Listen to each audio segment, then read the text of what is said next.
KFC Indonesia dan krisis makna di era ekonomi baru.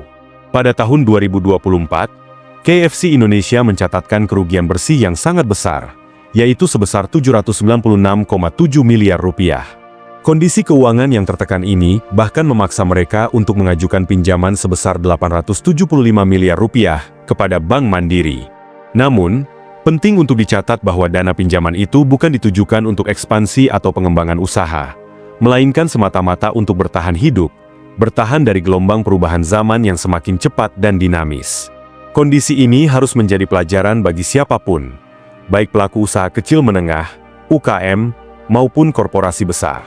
Karena satu prinsip penting yang tidak boleh dilupakan adalah bahwa pasar tidak pernah benar-benar hilang.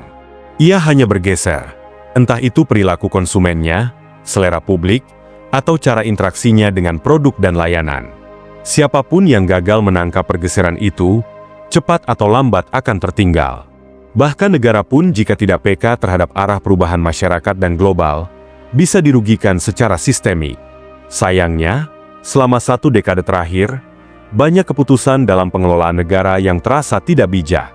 Bahkan bisa dikatakan, pendekatannya cenderung merusak. Maka dari itu, ke depan, kita semua tidak boleh lagi lalai membaca arah perubahan dunia. Kita harus lebih awas dan tanggap terhadap dinamika yang terjadi, baik itu pergeseran ekonomi global maupun transformasi nilai-nilai sosial masyarakat. Dari sinilah kita mulai belajar. Dan salah satu contoh nyata kegagalan adaptasi tersebut bisa kita lihat dari KFC Indonesia hari ini. Lalu, apa yang sebenarnya terjadi dengan KFC Indonesia? Jawabannya mungkin lebih dalam daripada sekadar laporan kerugian finansial. Ya, mereka membutuhkan suntikan dana untuk menyambung nafas. Tetapi persoalan yang lebih mendasar adalah, mereka gagal membaca bahwa dunia telah berubah secara radikal. Pola konsumsi masyarakat sudah berbeda. Kita tidak lagi hidup di zaman di mana orang membeli makanan hanya karena rasa atau karena lapar semata. Hari ini, konsumen mencari sesuatu yang lebih dalam, lebih bermakna. Mereka menginginkan makna, bukan hanya makanan. Inilah yang oleh para pakar disebut sebagai meaning economy, ekonomi bermakna. Sebagian lainnya menyebutnya era post-purpose economy. Di dalam ekonomi bermakna ini, konsumen tidak sekadar membeli produk, tapi mereka mencari relasi, cerita, dan nilai. Mereka ingin merasa terhubung, ingin dimengerti, ingin menjadi bagian dari sesuatu yang lebih besar daripada sekadar transaksi jual-beli.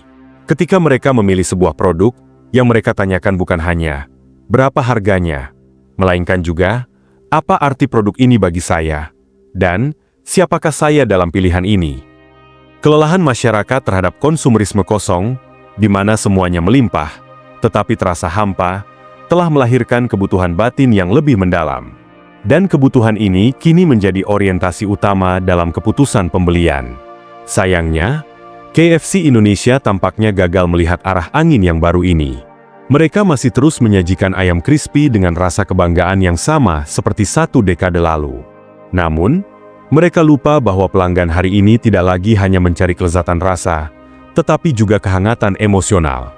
Saat restoran lokal menyajikan sambal sambil bercerita bahwa itu adalah resep warisan dari nenek mereka, KFC tetap hadir dengan saus sachet impor yang steril dari emosi dan sejarah. Saat warung-warung kecil menyapa pelanggan dengan nama, KFC masih bergantung pada sistem layanan digital yang dingin dan tanpa ekspresi. Ada jarak yang semakin lebar antara produk dan pelanggan, dan celah ini diisi oleh keheningan, bukan kehangatan. Yang ironis, di negara lain KFC justru mampu beradaptasi. Di Tiongkok, misalnya, mereka menyajikan menu bubur dan egg tart yang lebih dekat dengan kultur sarapan lokal. Di India, mereka menyesuaikan diri dengan tidak menyajikan daging, sebagai bentuk penghormatan terhadap nilai spiritual masyarakat setempat. Namun di Indonesia, dari Balikpapan hingga Tegal, menunya tetap sama. Rasa crispy yang membosankan itu disajikan ke semua orang, seolah tidak ada keunikan budaya yang patut dihargai. Padahal, selera manusia bukan sekadar urusan lidah. Ia menyatu dengan memori, nilai hidup, dan konteks sosial. Ketika semua itu diabaikan, maka makanan yang tersaji kehilangan daya sentuhnya. Kegagalan KFC Indonesia bukan semata karena kualitas makanannya yang menurun, bukan karena kompetitornya semakin kuat, tetapi karena mereka kehilangan makna dalam setiap sajian yang diberikan. Mereka gagal mendengar getaran zaman. Dan jika sebuah entitas bisnis terus mengabaikan suara zaman, maka ia tidak akan runtuh karena badai, tetapi justru oleh angin lembut yang ditiupkan perlahan oleh perubahan zaman. Kini, pelanggan memilih bukan hanya karena perutnya kosong, tapi karena hatinya ingin diisi. Ayam goreng yang dulu menjadi simbol kebahagiaan ulang tahun kini terasa hambar. Bukan karena resepnya berubah, tapi karena makna emosionalnya telah menguap. Di era ini, waralaba raksasa bisa dikalahkan oleh kios kecil yang tahu caranya menyentuh hati pelanggan. Seorang ibu rumah tangga atau mantan karyawan korban PHK yang membuka usaha kecil bernama Ayam Bahagia bisa menjadi lebih relevan daripada raksasa seperti KFC. Ia mungkin tidak memiliki modal besar atau sistem digital canggih, tapi ia punya waktu untuk mendengar, mengenali anak-anak pelanggan, tahu sambal favorit mereka, dan menawarkan senyum yang tulus setiap kali menyajikan makan siang. Dari gerai kecil itulah ekonomi bermakna hidup dan bernapas. Bukan sekadar teori di ruang kuliah bisnis, tapi praktik sehari-hari yang sederhana namun mendalam. Sebuah nasi hangat, satu dialog ringan, dan satu senyuman hangat, cukup untuk membuat makan siang menjadi pengalaman spiritual, bukan sekadar ritual makan. Maka jika KFC ingin kembali hidup dan relevan di Indonesia, mereka harus mulai belajar bukan dari spreadsheet keuangan, tetapi dari denyut masyarakat. Mereka perlu memahami ulang bahasa zaman, mendengar bisikan hati pelanggan, dan meredefinisi kehadirannya.